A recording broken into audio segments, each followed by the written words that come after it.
It's very difficult to see it this way, but we presently live in an age where going to a movie theater still hasn't returned to the way that it used to be. Giant blockbusters are fizzling out. I mean, I just read an article and saw a video of Tom Cruise. He did a 5-city tour traveling around the country to promote his new Mission Impossible movie. He wanted people to have a movie experience. The actors and writers strike is in full swing.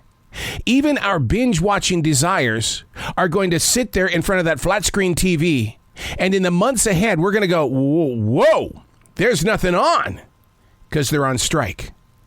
One expert says movie theaters are evolving, they're not dying. Better technology and unbelievable concessions. I agree with that right there. One story shares that movie theaters will never be the same again. The success of theaters in the past made owners fat and very lazy. So all they had to do was just show the movie. They didn't have to super serve the movie fan like they're having to do today. I mean, I still visit theaters with ugly seating and poor popcorn, which is why I do all I can to sneak in my movie treats. You know, hitting the dollar store first. And then a tremendous amount of guilt sinks into my soul when I see the movie theater employee. Yeah, I got that candy all right, but I'm cutting into what they make every hour. Somebody's going to get fired or they're going to cut hours. But somebody is going to change because I chose to go to the dollar store. I don't like this feeling. I don't. Because I'm affecting other people's lives. But how can we make the movie experience bigger, stronger, and better than it presently is? We need to invest into those theaters before they start disappearing. And here in Charlotte, they have been. Hey, it's Arrow. This is The Daily Mess, a chronological walkthrough in everyday world. I am a daily writer. I am a silent wolf. I sit underneath the brushes of life, and I watch, and I study. I see the habits of you and me and everything else that's living and breathing. This is The Daily Mess. Yeah, they're telling me it's a Friday. What day is it where you are? Is it a Friday, a Monday, a Thursday? What day is it? The calendar says, well, yeah, I guess it's a Friday where I am right now. But I don't know about you, but I bump into more people every day who find any day of the week very difficult to digest. It doesn't feel like. How did we get here already? How could it be? They say that Fridays are supposed to be the happiest days of the week, mainly because the masses identify a Friday as being the day before a 2-day weekend. Well, that's all changed.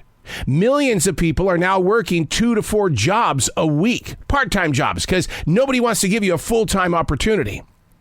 Their weekend is one day here, and we'll give you one over here after you work 9 more days in a row. Companies aren't playing by the 2-day off rule. Mondays are the most disliked, maybe for the normal 9-to-5er. My Monday is actually a Thursday. I go through several mental changes before and during my Thursday. Remembering what day of the week it is, it's very important. Here's why. Research shows it's how you and I and everybody else, it's how we design and play out our responsibilities. You do realize it was the Babylons that created this so-called 7-day week. It's all based on the lunar cycle. So to go back and change the calendar and time would infect and poison more than we could ever imagine.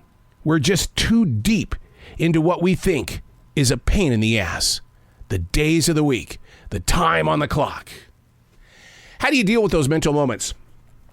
When a Friday really doesn't feel like a Friday, my wife will tell me, well, it's actually a Tuesday. We've got 2 more days. We'll have time off. She does it. I actually had to ask her, please don't do that, because I need to know that it really is a Friday. I need to digest that, and that my Friday doesn't look like someone else's Friday, and that I know that on Friday, my responsibilities today are going to be A, B, C, D. I need to do this, and it has to be done at this time. If this were a normal Friday, I wish the days of the week had a better identity. But a lot of us are going, no. I'm going to play this day like it's my final day. Oh, have you met those people yet? They do, because they've realized that this day, it really could be. And if not, we didn't fall to our final knee. Identifying the days of the week. This is the thing that inspires me the most. The research that went into it that says that we have to know what day of the week it is because it helps us with our responsibilities. But if we're going to have responsibilities, we've got to be held accountable for those responsibilities. But so often people say, it's a Saturday. Just let it go. We'll deal with it next week. No, you can't do that. Because the way that we design our lives is based on our responsibilities. I see it here in the research. But if we let something go, we're not coming back to it. The reason why is because we're weighed down with this idea that we think we're in control of time, the 7 days a week. We think that because I work Monday, Tuesday through Friday, everything is good. We'll take care of it next week. It doesn't work that way. And I think one of the things that really screws up our lives is when July 4th, the Independence Day celebration, happens in the middle of the week in the United States. Because then everybody thinks, I've got a 4-day weekend. What are you talking about? If we think that it's a certain day, allow it to happen. But allow yourself to be held accountable for what does happen. We've all got responsibilities. Stick to your game, play your game, and be a leader in your game. Because there's a lot of people out there that are doing 5 and 6 jobs a week that are more lost than the rest of us. I'm Arrow, and that's the Daily Mess.